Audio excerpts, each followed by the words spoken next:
നമ്മുടെ മാതാപിതാക്കൾക്കൊക്കെ അല്ലാഹു മഗ്ഫിറത്തും മർഹമത്തും പ്രദാനം ചെയ്യുമാറാകട്ടെ എന്ന ഒറ്റ പ്രാർത്ഥനയോടെ പരിശുദ്ധമായ ലൈലത്തുൽ ഖദറിന്റെ രാവാകാൻ സാധ്യതയുള്ള ഈ മനോഹരമായ രാവിന്റെ വിഷയത്തിലേക്ക് ഞാൻ നിങ്ങളുടെ ശ്രദ്ധയെ ക്ഷണിക്കുന്നു. റമളാൻ വിട പറയാൻ പോവുകയാണ്. പരിശുദ്ധ റമളാൻ. ആ വിട പറയാൻ പോകുന്ന റമളാനിന്റെ ഒടുക്കത്തെ പത്തിലാണ് ഈ ലൈലത്തുൽ ഖദർ. ലൈലത്തുൽ ഖദറി ഖൈറും മിൻ അൽഫി ശഹർ. 1000 മാസങ്ങളേക്കാൾ ഖൈറായതാണ് ഈ ലൈലത്തുൽ ഖദർ. 1000 മാസങ്ങളേക്കാൾ ഖൈറായതാണ്. 3000 രാവും 3000 പകലും എടുക്കുന്ന ഇബാദത്തിന്റെ പ്രതിഫലം ഒറ്റ രാവ് കൊണ്ട് വാരിക്കൂട്ടണോ? ഈ രാവിൽ ഇബാദത്ത് ചെയ്യുക, ഈ രാവിൽ ഇബാദത്ത് ചെയ്യുക. 80 കൊല്ലം ഒരു മനുഷ്യന്റെ ആയുസ് ഒരു പക്ഷേ 80 കൊല്ലം ഉണ്ടാകാൻ പ്രയാസമാണ്. ഇന്ത്യൻ ആവറേജ് ഏജ് 60 വയസ്സാണ് ഒരു ഇന്ത്യക്കാരന്റെ ശരാശരി ആയുസ്. പക്ഷേ 80 കൊല്ലത്തെ ഇബാദത്തെടുത്ത പ്രതിഫലം ഒറ്റ രാവ് കൊണ്ട് ലഭിക്കണമോ? ഈ പരിശുദ്ധമായ രാവ് കൊണ്ട് നേടുക. ലൈലത്തുൽ ഖദറി ഖൈറും മിൻ അൽഫി ശഹർ. 1000 മാസങ്ങളേക്കാൾ ഖൈറായതാണ് ഈ ലൈലത്തുൽ ഖദർ. അത് വളരെയേറെ പുണ്യമായ രാവാണ്, പവിത്രമായ രാവാണ്. അള്ളാഹുവിന്റെ അനുഗ്രഹങ്ങൾ ചൊരിഞ്ഞു വരുന്ന രാവാണ്. പക്ഷേ ലൈലത്തുൽ ഖദർ വരുമ്പോൾ സന്തോഷം നമ്മുടെ മനസ്സിൽ ഉണ്ടാകുന്നു. എന്നാണ് ഈ ലൈലത്തുൽ ഖദർ? എന്താണ് ഈ ലൈലത്തുൽ ഖദർ? ലൈലത്തുൽ ഖദറി ഖൈറും മിൻ അൽഫി ശഹർ.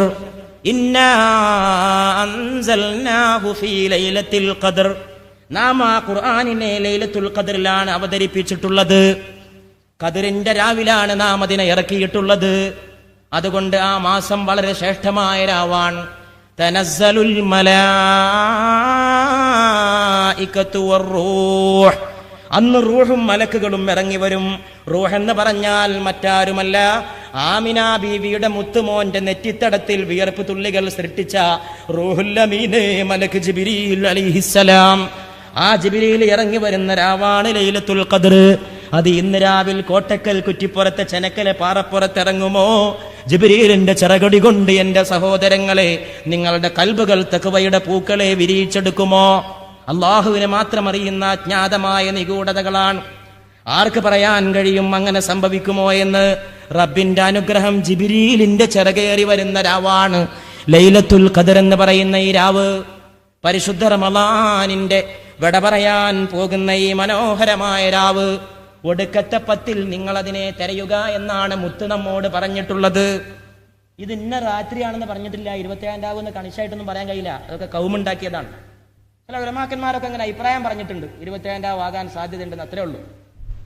27 രാവ് തന്നെയാണ് ലൈലത്തുൽ ഖദർ എന്ന് ഉറപ്പിച്ച് പറയാൻ ഒരു തെളിവും ദീനില്ല, ഖുർആനിലില്ല, ഹദീസിലില്ല.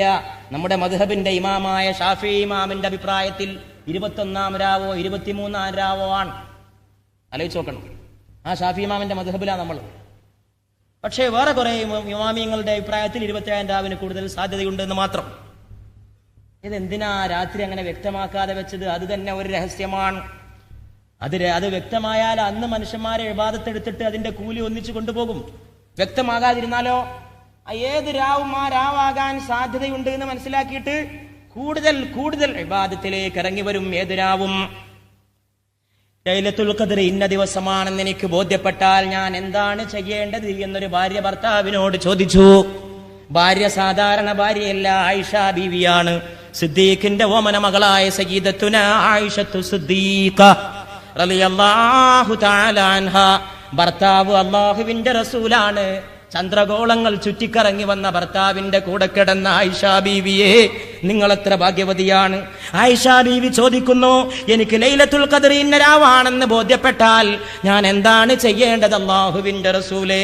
എന്റെ ഭർത്താവേ എന്നല്ല, എന്റെ കൂടെ കിടക്കുന്ന പുതുമാരനെ എന്നല്ല, എന്റെ തവകാന്തനെ എന്നല്ല, എന്റെ ജീവന്റെ സ്വപ്നമേ എന്നല്ല, എന്റെ സാക്ഷാത്കാരമേ എന്നല്ല, എന്റെ കൂടെ നിദ്ര കൊള്ളുന്ന ഭർത്താവേ എന്നല്ല, അല്ലാഹുവിന്റെ റസൂലേ ഞാൻ എന്ത് ചെയ്യണം? എനിക്കത് ബോധ്യപ്പെട്ടാൽ ഉടൻ തന്നെ പത്നിയെ വിളിച്ചുകൊണ്ട് മുത്തുമണി പറയുന്നു, എന്റെ നിന്റെ പ്രിയപ്പെട്ട ആയിഷ, നീ അങ്ങ് ചൊല്ലണം, അല്ലാഹുമ്മ ഇന്നക അഫുവ്വുൻ തുഹിബ്ബുൽ അഫ്വ ഫഅഫു അന്നീ. അല്ലാഹുവേ, നീ മാപ്പ് ചെയ്തു കൊടുക്കുന്നവനാണ്, നിനക്ക് മാപ്പ് ചെയ്തു കൊടുക്കൽ ഇഷ്ടമുള്ള കാര്യമാണ്, അതുകൊണ്ട് നീ എനിക്ക് മാപ്പ് നൽകണമേ എന്ന് ആയിഷ നീ പ്രാർത്ഥിക്കണമേ എന്റെ ആയിഷ എന്ന് റൂഹുൽ അമീനായ ജിബ്രീലിന്റെ വഹി ഏറ്റുവാങ്ങിയ മുഹമ്മദ് മുസ്തഫ സല്ലല്ലാഹു അലൈഹി വആലിഹി വഅസ്ഹാബിഹി വസല്ലം തന്റെ പ്രിയപ്പെട്ട പത്നിയെ ഉപദേശിക്കുകയാണ്. ലൈലത്തുൽ ഖദർ ഭാര്യക്ക് പോലും പറഞ്ഞു കൊടുത്തില്ല, സ്വകാര്യമായിട്ടെങ്കിലും അത് ഇന്ന രാത്രിയാവും.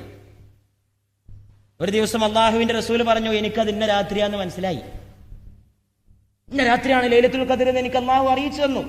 ഞാനത് നിങ്ങൾക്ക് പറഞ്ഞു തരാൻ വേണ്ടി വരികയായിരുന്നു. പെട്ടെന്ന് രണ്ടാൾ തമ്മിൽ ശണ്ട കൂടുന്നത് ഞാൻ കണ്ടു. ശണ്ട കൂടുന്നത് കണ്ടപാടെ എന്റെ മനസ്സിൽ നിന്ന് അത് ഇന്ന രാത്രിയാണെന്ന വിജ്ഞാനം അല്ലാഹു ആകാശത്തിലേക്ക് ഉയർത്തിക്കളഞ്ഞു. മറന്നുപോയി. ഇന്ന രാത്രിയാണെന്ന് ആദ്യം അറിയിച്ചു തന്നു. രണ്ടാളും തമ്മിൽ തിരക്കുകൊണ്ടപ്പോൾ ആ വിജ്ഞാനം അള്ളാഹുവിനെ കൊണ്ടുപോയി. അതൊരു പക്ഷേ നിങ്ങൾക്ക് ഖൈറിനായിരിക്കുമെന്ന് മുഹമ്മദുർ റസൂലുള്ളാഹി സ്വല്ലല്ലാഹു അലൈഹി വആലിഹി വഅസ്ഹാബിഹി വസല്ലം. ലൈലത്തുൽ ഖദറിനെ പറ്റി ഒരുപാട് ഹദീസുകളുണ്ട്. ഞാൻ പറഞ്ഞാൽ ഒരു പക്ഷേ ഏതെങ്കിലുമൊക്കെ വിട്ടുപോകുമെന്ന് വിചാരിച്ചിട്ട് ഏതാനും ഹദീസുകൾ മാത്രം ഇവിടെ വായിച്ചു കേൾപ്പിക്കുന്നു. തബ്റാനി ഉദ്ധരിക്കുന്നു, ലൈലത്തുൽ ഖദർ പ്രശാന്തമായ രാത്രിയിലാണ്. അല്ലാഹുവിന്റെ റസൂൽ പറയാണ്, രാത്രിക്ക് ഒരു ശാന്തി ഉണ്ടാവും. ഉഷ്ണമോ ശൈത്യമോ കാറ്റോ മഴയോ ഇല്ലാത്ത രാത്രി. ചിന്തിക്കണം, ഞാൻ വ്യാഖ്യാനിക്കുന്നില്ല, നിങ്ങളൊക്കെ ബുദ്ധിയുള്ളവരാണ്. അന്ന് നക്ഷത്രങ്ങൾ എറിയപ്പെടുകയില്ല. ഉദയസൂര്യൻ രശ്മികളില്ലാതെ ഉദയം ചെയ്യുന്നത് ലൈലത്തുൽ ഖദറിന്റെ ലക്ഷണങ്ങളിൽ പെടുന്നതാണ്. നാളെ രാവിലെ സൂര്യോദയം പോയി നോക്കണം ബുദ്ധിയുള്ളവർ. തബറാനി രേഖപ്പെടുത്തിയ ഹദീസാണ്. വേറെ ഒരു ഹദീസിൽ സഹീഹ് ബുഖാരിയിൽ പറയുന്നു, അല്ലാഹുവിന്റെ റസൂൽ ലൈലത്തുൽ ഖദർ റമദാൻ 27-നോ 29-നോ ആണ്. അത് വേറെ ഹദീസിൽ വേറെയും കാണും. വേറെ ഒരു ഹദീസിൽ ഇബ്നു മാജാ റഹ്മത്തുള്ളാഹി അലൈഹി റിപ്പോർട്ട് ചെയ്യുന്നു, ലൈലത്തുൽ ഖദർ നഷ്ടപ്പെടുന്നത് നിർഭാഗ്യവാന്മാർക്കാണ്, നഷ്ടപ്പെടുന്നവർക്ക് സകലതും നഷ്ടപ്പെടും. വേറെ ഒരു ഹദീസ് സഹീഹ് ബുഖാരി തന്നെ ഉദ്ധരിക്കുന്നു, നിങ്ങളതിനെ റമദാൻ അവസാന 10-ലെ 9 ബാക്കിയുള്ളപ്പോൾ, 7 ബാക്കിയുള്ളപ്പോൾ, 5 ബാക്കിയുള്ളപ്പോൾ തിരയുക. പിടുത്തം കൊടുക്കാത്ത ഹദീസ്. 9 ബാക്കിയുള്ളപ്പോൾ, 70 ബാക്കിയുള്ളപ്പോൾ, 5 ബാക്കിയുള്ളപ്പോൾ തിരയുക. വേറെ ഒരു ഹദീസ് സഹീഹ് ബുഖാരി, വല്ലവനും ലൈലത്തുൽ ഖദറിനെ കണ്ടെത്തണമെങ്കിൽ റമദാനിലെ ഒടുവിലത്തെ 10-ൽ അതിനെ അന്വേഷിക്കണം. വേറെ ഒരു ഹദീസ് വീണ്ടും ബുഖാരി, റമദാൻ അവസാന 10-ലെ ഒറ്റയിട്ട രാവുകളിൽ ലൈലത്തുൽ ഖദറിനെ പ്രതീക്ഷിക്കുക. വേറെ ഹദീസ് അഹ്മദ് ഉദ്ധരിക്കുന്നു റഹ്മത്തുള്ളാഹി അലൈഹി, ലൈലത്തുൽ ഖദറിനെ നിങ്ങൾ റമദാനിലെ ഒടുവിലെ 10-ൽ, അതായത് 25-നും 27-ലും 29-ലും അന്വേഷിക്കുക. വീണ്ടും അഹ്മദ് റഹ്മഹുല്ലാഹ് ഉദ്ധരിക്കുന്നു, അല്ലാഹുവിന്റെ റസൂൽ പറഞ്ഞതായിട്ട്, ലൈലത്തുൽ ഖദർ റമദാനിലെ 27-ാം രാവിലാണ്. പക്ഷെ അത് കേട്ടിട്ട് 27 വിശ്വസിക്കാനും ഉറപ്പിച്ചു പറ്റില്ല. ഇവിടെ വേറെ 21 എന്ന് പറഞ്ഞാൽ അള്ളാന്റെ റസൂൽ തന്നെയാണ്. അതും ഈ റസൂൽ തന്നെയാണ് 29-ഉം 23-ഉം ഒക്കെ പറഞ്ഞത്. അതുകൊണ്ടാണ് ഇമാം ഷാഫി റഹ്മത്തുള്ളാഹി അലൈഹി 21-ാം രാവിനെയും 23-ാം രാവിനെയും പിടിച്ചത്. തിരുമേനിയുടെ സഹീഹ് ബുഖാരി ഉദ്ധരിക്കുന്നു, തിരുമേനിയുടെ അനുചരന്മാരിൽ കുറെ പേർ ലൈലത്തുൽ ഖദറിനെ റമദാനിലെ ഒടുവിലത്തെ ആഴ്ചയിൽ വരുന്നതായി സ്വപ്നം കണ്ടു. നബി സല്ലല്ലാഹു അലൈഹി വസല്ലം പറഞ്ഞു, നിങ്ങളുടെ എല്ലാം സ്വപ്നങ്ങൾ അവസാനത്തെ 7 ദിവസങ്ങളിൽ ഒത്തുവരുന്നതായിട്ടാണ് കാണുന്നത്. അതുകൊണ്ട് ആരെങ്കിലും ലൈലത്തുൽ ഖദറിനെ അന്വേഷിക്കുന്നുണ്ടെങ്കിൽ ഒടുവിലത്തെ ആഴ്ചയിൽ അവൻ അതിനെ കാത്തിരിക്കട്ടെ. സഹീഹ് ബുഖാരി. വേറെ ഒന്ന് വീണ്ടും തബ്റാനി ഉദ്ധരിക്കുന്നു, ലൈലത്തുൽ ഖദർ നിങ്ങൾ തേടിപ്പിടിക്കുക. റമദാനിലെ 21, 23, 25, 27, 29 എന്നീ ദിനങ്ങളിലെ ഒരു രാത്രിയിലാണിത്. അള്ളാഹുവിൽ വിശ്വസിച്ചും അവനിൽ നിന്നുള്ള പ്രതിഫലം ആശിച്ചും ആര് ആ രാത്രി നമസ്കരിച്ചുവോ അവന്റെ മുഴുവൻ പാപങ്ങളും മുൻ പാപങ്ങളും പൊറുക്കപ്പെടും. തബ്റാനി. വീണ്ടും സഹീഹ് ബുഖാരിയിൽ അല്ലാഹുവിന്റെ റസൂൽ പറയുന്നതായിട്ട് ഇമാം ബുഖാരി റഹ്മഹുല്ലാഹ് ഉദ്ധരിക്കുന്നു, ഞങ്ങൾക്ക് ലൈലത്തുൽ ഖദറിനെ വിശദീകരിച്ചു തരാൻ നബി സല്ലല്ലാഹു അലൈഹി വസല്ലം പുറപ്പെട്ടു. വഴിയിൽ വെച്ച് മുസ്ലിങ്ങളിൽപ്പെട്ട 2 പേർ തമ്മിൽ ശണ്ട കൂടി. അപ്പോൾ നബി സല്ലല്ലാഹു അലൈഹി വസല്ലം പറഞ്ഞു, നിങ്ങൾക്ക് ലൈലത്തുൽ ഖദറിനെ പറഞ്ഞു തരാനാണ് ഞാൻ വന്നിരുന്നത്. 2 പേർ ശണ്ട കൂടിയപ്പോൾ എന്റെ അറിവ് ഉയർത്തപ്പെട്ടു. അത് നിങ്ങൾക്ക് ഗുണകരമായേക്കാം. നിങ്ങൾ അതിനെ 9-ലും 7-ലും 5-ലും അന്വേഷിക്കുക. സഹീഹ് ബുഖാരി. റമദാനിലെ അവസാന 10-ലെ ഒറ്റയായ രാവുകളിൽ വരുന്ന ലൈലത്തുൽ ഖദറാണ് ഇവിടെ ഉദ്ദേശമെന്ന് പരിശുദ്ധമായ ലൈലത്തുൽ ഖദ്റിനെ കുറിച്ചിറങ്ങിയ ആയത്തിനെ ഉദ്ദേശിച്ചുകൊണ്ട് ബൈളാവി റഹിമഹുല്ലാ പറയുന്നു, മുവത്തയിൽ ഇമാം മാലിക് റഹിമഹുല്ലാ ഉദ്ധരിക്കുന്നു, അബ്ദുല്ലാഹി ഇബ്നു അനീസുൽ ജഹ്നീർ റിപ്പോർട്ടിൽ നബി സല്ലല്ലാഹു അലൈഹി വസല്ലമയോട് അവർ പറഞ്ഞു, തിരുദൂതരെ, എന്റെ വീട് വളരെ അകലെയാണ്, അതിനാൽ ആ ഖുർആൻ അവതരിച്ച രാവ് എനിക്കൊന്ന് അറിയിച്ചു തരുമോ? മുപ്പരിത്തിരി വളവ് കാണിച്ചതാണ്. സഹാബാക്കളുടെയുള്ള സമർത്ഥന്മാരെ പേരെ കുറച്ച് ദൂരെയാണ്, അതുകൊണ്ട് എനിക്കൊന്ന് പറഞ്ഞാൽ സ്വകാര്യമായിട്ട് എനിക്ക് എപ്പോഴും വരാൻ പറ്റില്ല പള്ളിയിലേക്കൊക്കെ, അതുകൊണ്ട് അങ്ങനെ നിനക്കൊന്ന് പറഞ്ഞെന്ന ഒരു ഒച്ച സൗകര്യമായിരുന്നു പറഞ്ഞു. 10 ഉറുപ്പ്യ ഉണ്ടാക്കണ മത്സരത്തിലായിരുന്നില്ല അവര്, ആഖിറത്തിൽ എന്തെങ്കിലും നേടാൻ കഴിയുമെന്നുള്ള മത്സരത്തിലായിരുന്നു. അതിനാൽ അത് അവതരിച്ച രാവ് എനിക്കൊന്ന് അറിയിച്ചു തരുമോ? അപ്പോൾ തിരുമേനി അരുളി, റമദാൻ 23-നാണ് അത് അവതരിച്ചത്. നോക്കണം, 27 എന്ന് ഉറപ്പിച്ച് പറഞ്ഞതായിട്ട് ഹദീസിൽ കാണുന്നു. അതേ അള്ളാന്റെ റസൂലാ പറഞ്ഞത് 23-നാണ് അത് അവതരിച്ചത്. ആകെ കൂടി ഇങ്ങനെ വട്ടം കറക്കണ ഡേറ്റാ ലൈലത്തുൽ ഖദ്റിന്റെ ഡേറ്റ്. അത് അങ്ങനെ തന്നെ വേണം. എന്തിനാ അങ്ങനെ വെച്ചത്? നമുക്ക് ഇബാദത്ത് ചെയ്യാനാണ്, അല്ലാതെ കൽത്തപ്പം ചുട്ട് തിന്നാനല്ല. എന്തൊക്കെയാണ് ഈ കൗമ ഉണ്ടാക്കി വെച്ചത് ദീനില്? അതിനല്ലേ എല്ലാവരും പ്രോത്സാഹനം കൊടുക്കുന്നത്. കൽത്തപ്പം ചുട്ടിട്ട് നിങ്ങൾ ലൈലത്തുൽ ഖദ്റാകാൻ സാധ്യതയുള്ള രാവിലോ പകലിലോ തിന്നണമെന്ന് അള്ളാഹ് പറഞ്ഞിട്ടുണ്ടോ? റസൂല് പറഞ്ഞിട്ടുണ്ടോ? ഒരു ഇമാമ് പറഞ്ഞിട്ടുണ്ടോ? ഒരു ആലിം പറഞ്ഞിട്ടുണ്ടോ? നാട്ടുകാരുണ്ടാക്കിയെന്നല്ലാതെ. അള്ളാഹും റസൂലും പറഞ്ഞത് വേറെയാണ്. അത് നിസ്കാരം, ഖുർആന്, എഴുത്തിക്കാഫ്, ഇബാദത്തൊക്കെയാണ്. കലത്തപ്പം അത് വലിയ വലുപ്പത്തില് ചക്കരി തന്നെ ഉള്ളി ചേർത്തിട്ട് നോമ്പ് വെച്ചാല് ഡീം അല്ലെ, കദീനക്കുറ്റി പോലെ കഴുത്ത് വരെ ഉറപ്പിച്ച് അവിടെ നിർത്തുക. ലൈലത്തുൽ ഖദ്ർ ആയല്ലോ, രാവിലെ റെഡിയായി പോയി. ഇതൊക്കെ പ്രിയപ്പെട്ടവരെ നമ്മൾ ശ്രദ്ധിക്കണം. അള്ളാഹു റസൂലും പറഞ്ഞത് കേട്ടാൽ മതി. നാട്ടിലെ കൗമുണ്ടാക്കി വെച്ച ദുരാചാരങ്ങളിൽ ചെറുപ്പക്കാരകപ്പെട്ടു പോകരുത്. ഞാൻ പറഞ്ഞത് ആരും അപ്പം ചുടണ്ടാ തിന്നണ്ടെന്നല്ല, അപ്പം ചുട്ടോളി തിന്നോളി, രസമുള്ള അപ്പൊക്കെ തിന്നാം. പക്ഷെ ലൈലത്തുൽ ഖദ്റിന്റെ ഏറ്റവും വലിയ പ്രാധാന്യം കലത്തപ്പാണ് എന്ന് തെറ്റിദ്ധരിക്കരുത്. അത്ര എനിക്ക് നിർബന്ധമുള്ളൂ. അതിന്റെ പ്രാധാന്യം ഇബാദത്താണ്, അത് മനസ്സിലാക്കണം. പ്രിയപ്പെട്ട സഹോദരങ്ങളെ, ലൈലത്തുൽ ഖദ്ർ, ഖദ്ർ എന്ന വാക്കിന് പല അർത്ഥങ്ങളുണ്ട്. ഖദർ എന്നും ഈ വാക്ക് ഉപയോഗിക്കപ്പെടും, ഖദർ എന്നും പ്രയോഗിക്കപ്പെടും. ദാലിന് സുക്കൂനായിട്ട് ലൈലത്തുൽ ഖദ്ർ എന്നും, ദാലിന് ഫത്ഹായിട്ട് ലൈലത്തുൽ ഖദർ എന്നും, രണ്ടും ശരിയാണ്. ഖദർ എന്ന് പറഞ്ഞാൽ കണക്കാക്കുക എന്നർത്ഥമുണ്ട്, നിർണയം എന്നർത്ഥമുണ്ട്, ഇടുക്കം എന്നർത്ഥമുണ്ട്, ബഹുമാനം എന്നർത്ഥമുണ്ട്. ലൈലത്തുൽ ഖദ്ർ കണക്കാക്കുന്ന രാത്രി, എല്ലാം കണക്കാക്കുന്ന രാവ്. ഖുർആൻ തന്നെ പറയുന്നു, സർവ കണക്കുകളുമായിട്ട് റൂഹുൽ അമീനും മലായികത്തും ഇറങ്ങി വരുന്ന ദിവസമാണ് ലൈലത്തുൽ ഖദ്ർ, വരുന്ന രാവാണ് ലൈലത്തുൽ ഖദ്ർ. കണക്കാക്കുന്ന രാവ്. വേറെ ഒരർത്ഥം ബഹുമാനം. പരിശുദ്ധ ഖുർആൻ അല്ലാഹു ഒരു സ്ഥലത്ത് പറഞ്ഞിട്ടുണ്ട്, വമാ ഖദറുല്ലാഹ ഹഖ ഖദ്രിഹി, അല്ലാഹുവിനെ അവരെ ബഹുമാനിക്കേണ്ട പോലെ ബഹുമാനിച്ചില്ല. അവിടെ ഖദ്റിനർത്ഥം ബഹുമാനം എന്നാണ്. അതിങ്ങോട്ട് ഫിറ്റാക്കി നോക്കുകയാണെങ്കിൽ ലൈലത്തുൽ ഖദ്റിന് ബഹുമാനിക്കപ്പെട്ട രാവ് എന്നാണ് അർത്ഥം കൊടുക്കുക എന്ന് സഹീഹ് ബുഖാരിയുടെ പ്രസിദ്ധമായ വ്യാഖ്യാനം എഴുതിയ ഇമാം ഹാഫിദ് ഇബ്നു ഹജറുൽ അസ്ഖലാനി റഹ്മത്തുള്ളാഹി അലൈഹി പറയുന്നു. അവരുടെ അഭിപ്രായത്തിൽ ലൈലത്തുൽ ഖദ്റിന്റെ അർത്ഥം ബഹുമാനിക്കപ്പെട്ട രാവ് എന്നാണ്, കണക്കാക്കുന്ന രാവ് എന്നല്ല. പക്ഷേ ശാഫിഈ മദ്ഹബിന്റെ ഏറ്റവും വലിയ പണ്ഡിതനും ഇമാമുമായിട്ടുള്ള സയ്യിദുന ഇമാം നവവി റഹ്മഹുല്ലാ പറയുന്നു, കണക്കാക്കുന്ന രാവ് എന്ന അർത്ഥമാണ് കൂടുതൽ സ്യൂട്ട്. അതൊക്കെ പണ്ഡിതന്മാർക്കിടയിലുള്ള സുന്ദരമായ അഭിപ്രായ വ്യത്യാസങ്ങളാണ്. നന്മയിലേക്കും ഖൈറിലേക്കും ഉമ്മത്തിനെ നയിക്കാൻ പോന്ന, റഹ്മത്തിലേക്ക് നയിക്കാൻ പോകുന്ന അഭിപ്രായ വ്യത്യാസങ്ങൾ. ഇഖ്തിലാഫു ഉലമാഇ ഉമ്മത്തി റഹ്മ, എന്റെ ഉമ്മത്തിന്റെ പണ്ഡിതന്മാരുടെ അഭിപ്രായ വ്യത്യാസം അനുഗ്രഹമാണ് എന്ന് പറഞ്ഞിട്ടുള്ള ആ അഭിപ്രായ വ്യത്യാസമാണ് ഇവിടെ നമുക്ക് കാണുവാൻ സാധിക്കുന്നത്. കുഴപ്പമുണ്ടാക്കുന്ന അഭിപ്രായ വ്യത്യാസമില്ല. കുഴപ്പമുണ്ടാക്കുന്ന അഭിപ്രായ വ്യത്യാസമൊക്കെ തീരണം എന്നാണ് നമ്മൾ ആഗ്രഹിക്കേണ്ടത്. സമുദായത്തിൽ കുഴപ്പമുണ്ടാക്കുന്ന അഭിപ്രായ വ്യത്യാസങ്ങൾ ഉണ്ടാകരുത്, നല്ല അഭിപ്രായ വ്യത്യാസങ്ങൾ ഉണ്ടാവട്ടെ. അബ്ദുസമദ് ചിന്തിക്കുന്ന മാതിരി ഈ യോഗത്തിൽ വന്ന എല്ലാവരും ചിന്തിച്ചോളുന്നില്ല. നമ്മുടെയൊക്കെ ചിന്തക്കിടയിൽ പല വ്യത്യാസങ്ങളുണ്ടാവും.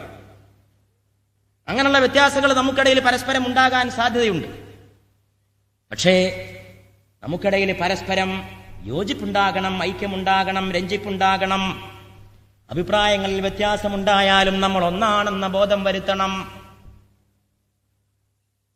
എന്റെ ഈ സഹോദരന്മാരോട് ഞാൻ വളരെ വിനയത്തോടെ പറയാം, കേരളത്തിലും ഇന്ത്യയിലും ലോകത്ത് മുഴുവൻ മുസ്ലിം ഐക്യത്തിന്റെ കൊടിയേന്താൻ എന്റെ പ്രിയപ്പെട്ട സഹോദരന്മാരോട് ഞാൻ വിനയത്തോടെ അപേക്ഷിക്കുന്നു. കക്ഷിത്വത്തിന്റെ കൊടിയല്ല, വിഘടനത്തിന്റെ കൊടിയല്ല, വിഭജനത്തിന്റെ കൊടിയല്ല. മഹല്ലത്തിലെ ഭിന്നിപ്പുകൾ, മദ്രസാ തർക്കങ്ങൾ, ദർസിന്റെ തർക്കങ്ങൾ ഒക്കെ അറബിക്കടലിലേക്ക് വലിച്ചെറിഞ്ഞുകൊണ്ട് ഈ ഉമ്മത്ത് ഒറ്റക്കെട്ടായി, അള്ളാഹുവിന്റെ റസൂലിന്റെ ഉമ്മത്ത് ഒരു കപ്പലിന്റെ കപ്പിത്താൻ നയിക്കുന്ന കപ്പലിലെ യാത്രക്കാരെ പോലെ യോജിച്ചു ഒന്നിച്ചു നിൽക്കണം. ഒരു തസ്ബീഹ് മാലയിൽ കോർത്ത മുത്തുമണികളെ പോലെ നാം ഒന്നാകണം. ഹറമേ പാക് ഭി അല്ലാഹ് ഭി ഖുർആൻ ഭി ഏക്. നമ്മുടെ ഹറം ഒന്നാണ്, അല്ലാഹു ഒന്നാണ്, ഖുർആൻ ഒന്നാണ്. മൻഫഅത്ത് ഏക് ഇസ് ഖൗം കി നുഖ്സാൻ ഭി ഏക്. ഹറമേ പാക് ഭി അല്ലാഹ് ഭി ഖുർആൻ ഭി ഏക്. एक ही सबका नबी दीन भी ईमान भी एक. कुछ बड़ी बात थी होते जो मुसलमान भी एक. മൻഫഅത്ത് ഏക്. ഈ ഉമ്മത്തിന് ഗുണമുണ്ടാക്കുന്ന കാര്യം ഒന്നാണ്, നുഖ്സാൻ ഭി ഏക്. ദോഷമുണ്ടാക്കുന്ന കാര്യവും ഒന്നാണ്. ഈ യോഗം കേൾക്കാൻ വന്ന സദസ്സിലെ കിഴക്കേത്ത അറ്റത്തിരിക്കുന്ന പാലക്കാട് ജില്ലയിൽ നിന്ന് വന്ന ഒരു സഹോദരനുണ്ടെങ്കിൽ ആ സഹോദരൻ എന്താണോ ഖൈർ, അത് തന്നെയാണ് തെക്കേ അറ്റത്തിരിക്കുന്ന അല്ലെങ്കിൽ വടക്കേ അറ്റത്തിരിക്കുന്ന കണ്ണൂർ ജില്ലയിൽ നിന്ന് വന്ന സഹോദരനും ഖൈർ. മൻഫഅത്ത് ഏക്, ഗുണം ഒന്നാണ്, നുഖ്സാൻ ഭി ഏക്. അല്ലാമാ ഇഖ്ബാലിന്റെ മരിക്കാത്ത ഭാഷയിൽ ദോഷവും ഒന്നാണ്. ഹറമേ പാക് ഭി, പരിശുദ്ധമായ ഹറം നമുക്കൊന്നാണ്. അല്ലാഹ് ഭി, നമ്മുടെ അല്ലാഹു ഒന്നാണ്. ഖുർആൻ ഭി ഏക്, നമ്മുടെ ഖുർആനും ഒന്നാണ്. ഏക് ഹി സബ്കാ നബി, നമ്മുടെ നബി ഒന്നാണ്. ദീൻ ഭി ഈമാൻ ഭി ഏക്, നമ്മുടെ ദീൻ ഒന്നാണ്, ഈമാൻ ഒന്നാണ്. ബഡി ബാത് ഥി, ഒരു വലിയ കാര്യമാകുമായിരുന്നു. ഓതേജ മുസൽമാൻ ഭി ഏക്, മുസ്ലിമും ഒന്നായിരുന്നെങ്കിൽ എത്ര വലിയ കാര്യമാകുമായിരുന്നു എന്ന് അല്ലാമാ ഇഖ്ബാൽ പറഞ്ഞു. ഞാൻ അദ്ദേഹത്തിന്റെ അഭിപ്രായത്തിലാണ് എന്നും നിന്നിട്ടുള്ളത് ഈ വക വിഷയങ്ങളിലൊക്കെ. അതുകൊണ്ട് ഞാൻ എന്നും ഐക്യത്തിന്റെ ആളാണ്, ആർക്കും ഒരു സംശയം വേണ്ട. ഞാൻ മരിക്കണവരെയും മുസ്ലിം ഐക്യത്തിന്റെ ആളാണ്. ചിലപ്പോഴൊക്കെ അഭിപ്രായ വ്യത്യാസങ്ങൾ പ്രസംഗിക്കാറുണ്ട്. അതെനിക്ക് വല്ലാതെ ഹൃദയം മുട്ടുമ്പോൾ സമുദായത്തിന്റെ ഖൈറ് വേണ്ടി മാത്രമേ പറയാറുള്ളൂ. ഒരു വ്യക്തിയോടോ ഒരു സംഘടനയോടോ ഉള്ള വിദ്വേഷം എന്റെ മനസ്സിനെയും എന്റെ ഹൃദയത്തെയും തൊട്ട് തീണ്ടാതിരിക്കട്ടെ എന്ന് അള്ളാഹുവിനോട് പ്രിയപ്പെട്ടവരെ എന്നും ദുആ ചെയ്യുന്നവനാണ് ഈ വിനീതൻ. ചിലപ്പോഴൊക്കെ ചില പ്രശ്നങ്ങൾ അങ്ങനെ പ്രസംഗിക്കാറുണ്ട്. അത് വേണ്ടി വരും. നമുക്ക് സത്യമെന്ന് ബോധ്യപ്പെട്ടത് നമ്മൾ വിളിച്ചു പറയണ്ടേ? നമുക്ക് ബാത്തിലെന്ന് ബോധ്യപ്പെട്ടതിനെ നമ്മൾ എതിർക്കണ്ടേ? അത് ആവശ്യമാണ്. നാവുകൊണ്ടും പേന കൊണ്ടുമുള്ള ജിഹാദ് സമുദായത്തിലെ വിരുദ്ധ ശക്തികൾക്കെതിരെ, സമുദായത്തിന്റെ ശിഥിലീകരണ പ്രവണതയെ പ്രോത്സാഹിപ്പിക്കുന്നവർക്കെതിരെ നാം ഉപയോഗിക്കേണ്ടി വരും. എത്ര ഇഖ്ലാസോടെ അഭിപ്രായ വ്യത്യാസങ്ങൾ ഞാൻ പ്രസംഗിച്ചിട്ടുണ്ടോ അതേ ഇഖ്ലാസോടെ ഞാൻ ഐക്യം ആഗ്രഹിക്കുന്നു. എന്റെ പ്രിയപ്പെട്ട സഹോദരന്മാർ അതേ ഇഖ്ലാസോടെ ഇതിനെ സ്വീകരിക്കണമെന്ന് ഞാൻ അപേക്ഷിക്കുന്നു. ഐക്യത്തിലേക്ക് ഓടി വരിക. നമ്മുടെ പൂർവികന്മാർ നല്ല നല്ല മദ്രസ ഉണ്ടാക്കി തന്നു. നമ്മളൊന്ന് തമ്മിൽ തല്ലിയിട്ട് ആ മദ്രസ അവിടെ നിർത്തിയിട്ട് രണ്ടു കൂട്ടരും വെവ്വേറെ മദ്രസ ഉണ്ടാക്കുന്ന തിരക്കിലാണ്. പല മഹലിലും മദ്രസ അവിടെ ഉണ്ട്. വല്യമ്മ മണിക്കാതിലെടുത്തുണ്ടാക്കിയതാണ്, വല്യാപ്പ 4 തെങ്ങ് എടുത്തുണ്ടാക്കിയതാണ്. അതവിടെ കിടന്ന് ചെതല് പിടിക്കുക. രണ്ടു കൂട്ടർക്കും ആ മദ്രസ വേണ്ട, വേറെ മദ്രസ വേണം. രണ്ടു കൂട്ടരും ഒരേ ആൾക്കാരാണ്, വല്ല അഭിപ്രായ വ്യത്യാസമൊന്നുമില്ല. മതപരമായ കാര്യത്തിലൊന്നും യാതൊരു അഭിപ്രായ വ്യത്യാസമില്ല. അല്ലറ ചില്ലറ ഒക്കെ മാറ്റണം, ഒന്നാകണം. ഈ പരിപാടി അങ്ങനെയുള്ളൊരു പരിപാടിയാണെന്ന് ഞാൻ മനസ്സിലാക്കുന്നത്. ഇതിലെല്ലാവരും, എല്ലാ വിഭാഗം എന്റെ സഹോദരങ്ങളും ഇതിൽ വന്നിട്ടുണ്ട്. ഇപ്പോഴും ഈ സദസ്സ് അങ്ങനെയുള്ളവരുടെ സദസ്സാണ്. ഇന്നലെ ഇവിടെ വന്നവർ അങ്ങനെ പല ചിന്താഗതികളെ പ്രതിനിധീകരിക്കുന്ന ഈ ഉമ്മത്തിലെ എന്റെ സഹോദരങ്ങളാണ്. അവരെല്ലാവരും ഞാൻ സ്വാഗതം ചെയ്യുന്നു, ഇഖ്ലാസ് നിറഞ്ഞ കൽബോടുകൂടി. ഐക്യത്തിന്റെ കൊടിയേന്താൻ ഇവിടെ വന്നിട്ടുള്ള സകല ചിന്താധാരകളെ പ്രതിനിധീകരിക്കുന്ന എന്റെ മുഴുവൻ സഹോദരങ്ങളും ബദ്ധശ്രദ്ധരാകണം എന്ന് വളരെ വിനയത്തോടുകൂടി ഞാൻ അപേക്ഷിക്കുകയും ചെയ്യുന്നു. ഞാൻ എന്തിനായി ഐക്യം പറയണത്? മുസ്ലിമീങ്ങളുടെ മാത്രം ഐക്യം ഉണ്ടാക്കിയിട്ട് ഈ നാട്ടിലെ അന്യമതസ്ഥരായ സഹോദരങ്ങൾക്കെതിരെ ഒരു മുന്നണി ഉണ്ടാക്കാനോ അല്ല. ഞാൻ ഉദ്ദേശിക്കുന്ന മുസ്ലിം ഐക്യം മനുഷ്യ ഐക്യത്തിന്റെ ഒന്നാമത്തെ പടിയാണ്. മനുഷ്യന്മാരുടെ ഐക്യമാണ് ഏറ്റവും പ്രധാനപ്പെട്ട കാര്യം. മനുഷ്യരൊന്നിക്കണം. ഹിന്ദു മുസ്ലിം മൈത്രി വേണം, ഹിന്ദു ക്രിസ്ത്യൻ മൈത്രി വേണം, മുസ്ലിം ക്രൈസ്തവ മൈത്രി വേണം. ഇന്ത്യ രാജ്യത്തും ലോകത്ത് മുഴുവനും ആളുകൾക്കിടയിൽ സ്നേഹമുണ്ടാകണം, സഹവർത്തിത്വം ഉണ്ടാകണം, സുഹൃൽ മനസ്കതയുണ്ടാകണം, ആളുകൾക്കിടയിൽ യോജിപ്പുണ്ടാകണം, രഞ്ജിപ്പുണ്ടാകണം. തർക്കങ്ങളും കത്തിക്കുത്തുകളും കഠാരി രാഷ്ട്രീയവും കർഫ്യൂ ഏർപ്പെടുത്തലും 144 പാസാക്കലും എല്ലാം അവസാനിച്ചുകൊണ്ട് ആളുകൾക്കിടയിൽ ശാന്തി ഉണ്ടാകണം. ഈ നാട്, നമ്മൾ ഇന്ന് സമ്മേളിച്ചിട്ടുള്ള ഈ നാട് മതമൈത്രിക്ക് കേളി നേട്ട നാടാണ്, കേളികേട്ട നാട്. എന്റെ പ്രിയപ്പെട്ട എന്റെ സഹോദരന്മാരെ, ഇതര മതസ്ഥരായ സഹോദരന്മാരെ കൂടി ഞാൻ ആ അർത്ഥത്തിൽ അവർക്കും പരിശുദ്ധ റമളാനിന്റെ ഈ മനോഹരമായ രാവിൽ മനുഷ്യൈക്യത്തിന്റെ പുഷ്പങ്ങൾ സമ്മാനിക്കുന്നു. മനുഷ്യന്മാർക്കിടയിൽ യോജിപ്പോടെ സ്നേഹത്തോടെ കഴിയുന്നൊരു നല്ല കാലം, ആരാധനാലയങ്ങളുടെ പേരിൽ തർക്കമില്ലാത്ത, അടിപിടിയില്ലാത്ത, പരസ്പരം കൊലയില്ലാത്ത, കൊള്ളയില്ലാത്ത, തീവെപ്പില്ലാത്ത ഒരു നല്ല കാലം. കിഴക്ക് സൂര്യൻ ഉദിക്കുന്ന എല്ലാ ദിവസവും വർഗീയ ലഹളകൾ ഉണ്ടാകുന്ന ഒരു നാടാണ് ഇന്ത്യ. 365 ദിവസവും ഓരോ ലഹളയിലും 400-500 ആവറേജ് ആളുകൾ കൊല ചെയ്യപ്പെടുന്നു. അത് അവസാനിക്കണം. അതിന് ഗവൺമെന്റുകൾ വിചാരിച്ചിട്ടൊന്നും യാതൊരു കാര്യമില്ല. ഭരണകൂടങ്ങൾ മാറി മാറി വന്നതുകൊണ്ട് രാജ്യത്തിന്റെ വർഗീയതയ്ക്ക് പരിഹാരം കാണാൻ കഴിയില്ല. അതിന് ഒറ്റ പരിഹാരം നാട്ടുകാർ നന്നാവുക എന്നതാണ്. മുസ്ലിങ്ങളും ഹിന്ദുക്കളും ക്രൈസ്തവരും എല്ലാവരും, മതമുള്ളവരും ഇല്ലാത്തവരും, രാജ്യവാസികൾ ഒന്നടങ്കം രാജ്യ നന്മക്ക്, മനുഷ്യ കുടുംബത്തിന്റെ താല്പര്യത്തിന് ഒന്നായി തീരുക. എല്ലാവരും ഒന്നായിട്ട് ശാന്തിക്ക് വേണ്ടിയുള്ള മന്ത്രം മുഴക്കുക, ശാന്തി മന്ത്രം ഒന്നിച്ച് വിളിച്ചു പറയുക. ഇന്നലെ ഞാനിവിടെ പരിശുദ്ധ പ്രവാചകനെ പറ്റി ശ്രീനാരായണ ഗുരു എഴുതിയ ഒരു കവിത ഉച്ചരിച്ചു. പരിശുദ്ധ പ്രവാചകനെ വാഴ്ത്തിക്കൊണ്ട് നാരായണ ഗുരു പാടി, കാരുണ്യവാൻ നബി മണിമുത്ത് രത്നമോ എന്നാണ് നാരായണ ഗുരു ചോദിച്ചത്. അങ്ങനെ ശ്രീകൃഷ്ണനെ പറ്റി പാട്ടുപാടിയ മുസ്ലിം കവികളെയും കണ്ടുമുട്ടാൻ സാധിക്കും. മധുരാ കെ നഗർ ഹേ ആശിഖീ കാ ദിൽബറി ഹേ ആർസൂ ഉസീ കാ. കൃഷ്ണൻ ജനിച്ച മധുര പട്ടണം ഹിന്ദു സഹോദര സ്നേഹത്തിന്റെ പട്ടണമല്ലേ എന്ന് ചോദിച്ചത് മൗലാന ഹസ്രത്ത് മൊഹാനിയാണ് റഹ്മത്തുള്ളാഹി അലൈഹി. അതാണ് ഇന്ത്യ രാജ്യം. ആ ഐക്യമാണ് നമുക്ക് ആവശ്യം. ആ ഐക്യത്തിനുള്ള മന്ത്രമാണ് പരിശുദ്ധ റമദാനിന്റെ രാവിൽ. പ്രിയപ്പെട്ടവരെ, ലൈലത്തുൽ ഖദറിനെ കുറിച്ച് പറയുമ്പോൾ എനിക്ക് പറയാനുള്ളത് ശാന്തിയാണല്ലോ. ലൈലത്തുൽ ഖദർ ഒറ്റ രാവിൽ മാത്രം ലൈലത്തുൽ ഖദറിന്റെ ശാന്തി അവസാനിക്കരുത്. ആ ശാന്തിയിൽ നിന്ന് പ്രചോദനം ഉൾക്കൊണ്ടവർ കൊല്ലം മുഴുവൻ ശാന്തിക്ക് വേണ്ടി പ്രവർത്തിക്കണം. ലോക സമസ്ത സുഖിനോ ഭവന്തു എന്നല്ലേ ഹിന്ദുവിന്റെ മന്ത്രം. സമസ്ത ലോകവും സൗഖ്യത്തിൽ ഭവിക്കട്ടെ. സൗഖ്യം ഋഗ്വേദത്തിൽ ഒരു നീണ്ട ഒരു ശ്ലോകമുണ്ട്. ആ ശ്ലോകത്തിന്റെ അവസാനം ഓം ശാന്തി എന്നാണ്. ശാന്തിക്ക് വേണ്ടിയുള്ള ആഗ്രഹം, സമാധാനത്തിന് വേണ്ടിയുള്ള അടങ്ങാത്ത അഭിവാഞ്ച. ക്രൈസ്തവ സഹോദരൻ എപ്പോഴും പ്രാർത്ഥിക്കുന്ന പ്രാർത്ഥനയിൽ പറയുന്നത് അത്യുന്നതങ്ങളിൽ ദൈവത്തിന് മഹത്വം, ഭൂമിയിൽ സന്മനസ്സുള്ളവർക്ക് സമാധാനം എന്നാണ്. സമാധാനം, ശാന്തി എന്ന് ഹിന്ദു, സമാധാനം എന്ന് ക്രിസ്ത്യാനി.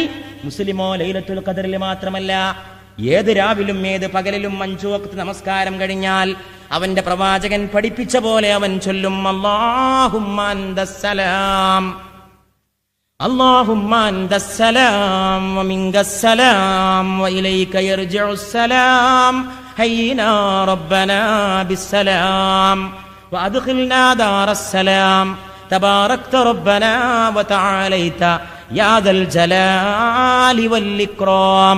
അല്ലാഹുവേ, നീ തന്നെ ശാന്തി, നിങ്കൽ നിന്ന് ശാന്തി, നിങ്കലേക്ക് ശാന്തി, ഞങ്ങളെ ശാന്തിയിൽ ജീവിപ്പിക്കണേ തമ്പുരാനേ. 5 വഖ്ത് നിസ്കരിച്ചാലും മുസ്ലിമിന്റെ ദുആ പടച്ചോനെ ഒരു മലപ്പുറം കത്തിപ്പ തന്നെ ഇറക്കി തരണേ എന്നല്ല, ശാന്തി തരണേ തമ്പുരാനെ എന്നാണ്. അതുകൊണ്ട് എന്റെ ഇതര മതസ്ഥരായ സഹോദരങ്ങൾ മുസ്ലിമീങ്ങളെ ശരിക്കും മനസ്സിലാക്കിയാൽ മതി, മുസ്ലിങ്ങൾ അങ്ങോട്ട് മനസ്സിലാക്കിയാൽ മതി. സ്നേഹം, ഞാൻ ലൈലത്തുൽ ഖദർ ഒരു രാവിന്റെ മഹത്വമായിട്ട് മാത്രം കാണുന്നില്ല. അതൊരു രാവിന്റെ മഹത്വമാണെങ്കിലും അതിന്റെ ശാന്തി കൊല്ലം മുഴുവൻ നിലനിർത്തുന്ന, ഈ രാജ്യത്തും ലോകത്തും മുഴുവനുള്ള ശാന്തിയുമായി അള്ളാഹു അനുഗ്രഹിക്കുമാറാകട്ടെ എന്ന് പ്രിയപ്പെട്ടവരെ നമുക്ക് പ്രാർത്ഥിക്കുക. അത് ലോകത്തിനൊന്ന് ശാന്തി ആവശ്യമാണല്ലോ. സദ്ദാം ഹുസൈൻ അവിടെ കിടക്കുകയാണ് ഇപ്പോഴും. യുദ്ധം കഴിഞ്ഞിട്ട് മരുഭൂമിയിലും മറ്റേടത്തും ഇപ്പോഴും പല പല പ്രശ്നങ്ങൾ നിലനിൽക്കുകയാണ്. മിസ്റ്റർ ബുഷ് ഇപ്പോഴും ഗൾഫ് വിട്ടു പോയിട്ടില്ല. മൂപ്പര് ഇപ്പോഴും അവിടെ തന്നെയാണ്. അത് നമ്മൾ അന്നേ പറഞ്ഞതാ, മൂപ്പര് പോകില്ല. ആര് പോയാലും ജോർജ് ബുഷ് ഗൾഫ് വിടൂല. ഗൾഫിന്റെ ചരിത്രത്തിൽ ഇന്ന് വരെ അമേരിക്കക്ക് ഗൾഫിലേക്ക് സുന്ദരമായ ഒരു പ്രവേശനം ഇത്ര സൗകര്യത്തിന്റെ രൂപത്തിൽ ഒരിക്കലും ഉണ്ടായിട്ടില്ല. വളരെ സൗഖ്യത്തിലല്ലേ അമേരിക്ക ഗൾഫിലേക്ക് കാലെടുത്ത് വെച്ചത്. ആ കാല് അമേരിക്കയിലെ കവലച്ചട്ടമ്പിയായ മിസ്റ്റർ ബുഷ് ഒരിക്കലും തിരിച്ചു പിടിക്കുകയില്ല എന്ന സംഗതി, പിന്നോട്ടെടുത്തു വെക്കുകയില്ല എന്ന സംഗതി ലോക രാഷ്ട്രീയം പഠിച്ചവർക്ക് ഉത്തമ ബോധ്യമാണ്. അതുകൊണ്ട് അയാൾ അവിടെ തന്നെ കൂടും. അപ്പൊ അവിടെയും സമാധാനം വേണം.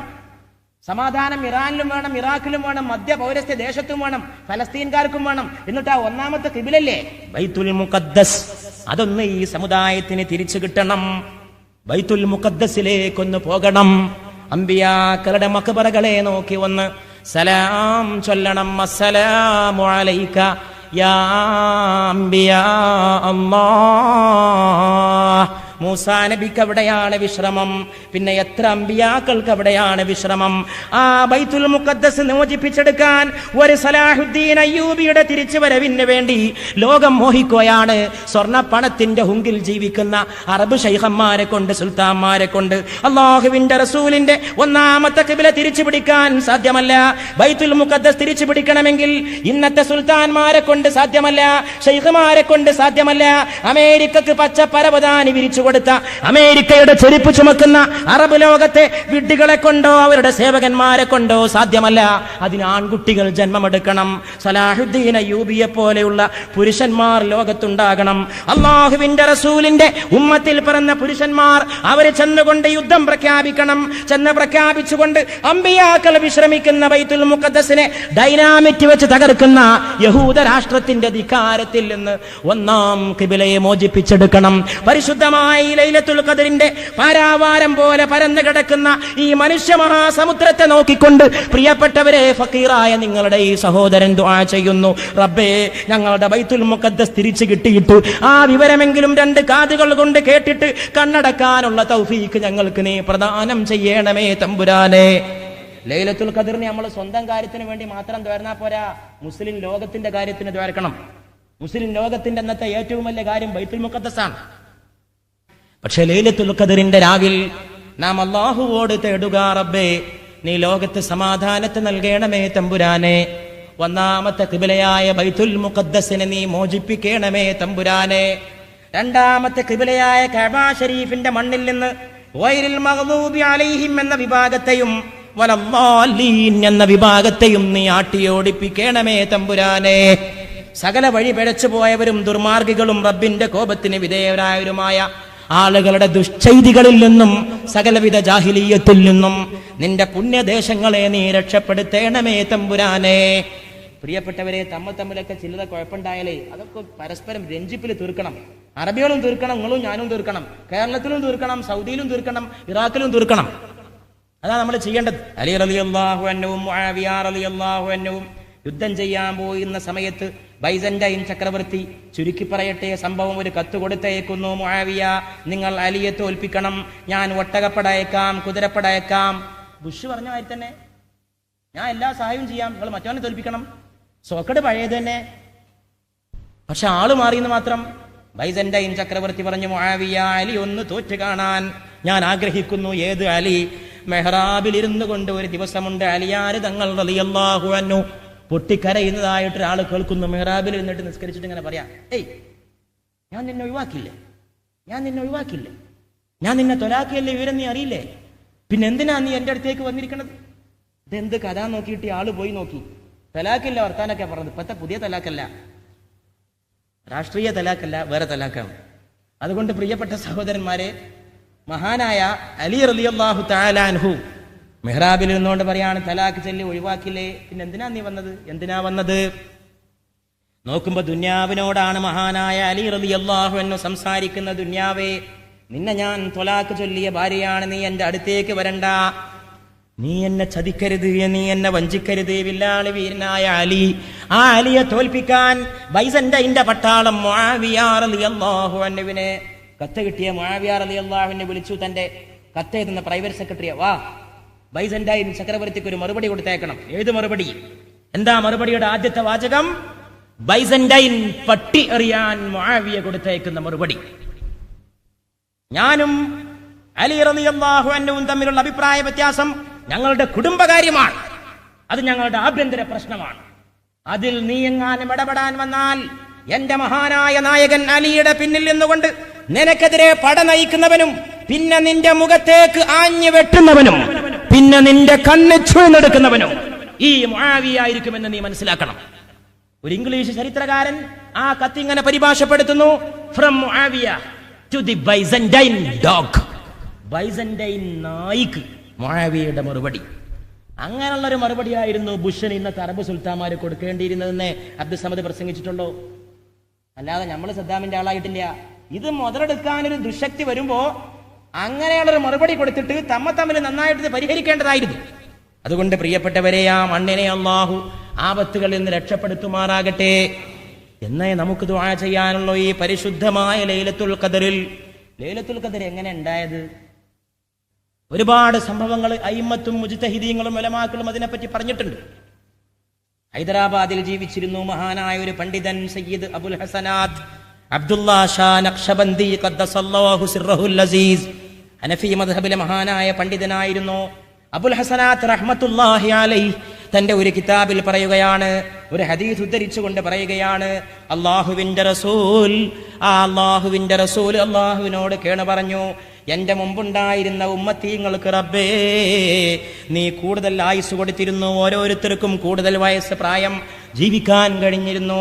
എന്റെ ഉമ്മത്തിന് പ്രായം കുറവാണ്, അതുകൊണ്ട് എന്റെ ഉമ്മത്തിന് നീ എന്തെങ്കിലും പകരം കൊടുക്കണമേ എന്ന് റസൂല് തേടിയ ദുആക്ക് ഉത്തരമാണ് 1000 മാസങ്ങളുടെ ദുആയും 1000 മാസങ്ങളുടെ ഇബാദത്തും ഒറ്റ രാവിൽ അനുഗ്രഹമായി നൽകുന്ന പരിശുദ്ധമായ ലൈലത്തുൽ ഖദർ എന്ന് സയ്യിദ് അബ്ദുല്ലാ ഷാ നഖ്ശബന്ദി മുജദ്ദിദി ഖദ്ദസല്ലാഹു സിർറഹുൽ അസീസ് ആ മഹാനായ പണ്ഡിത ശ്രേഷ്ഠൻ തന്റെ ഒരു ഗ്രന്ഥത്തിൽ എഴുതി വെച്ചിരിക്കുകയാണ് അള്ളാഹുവിന്റെ റസൂലിന്റെ തേട്ടം.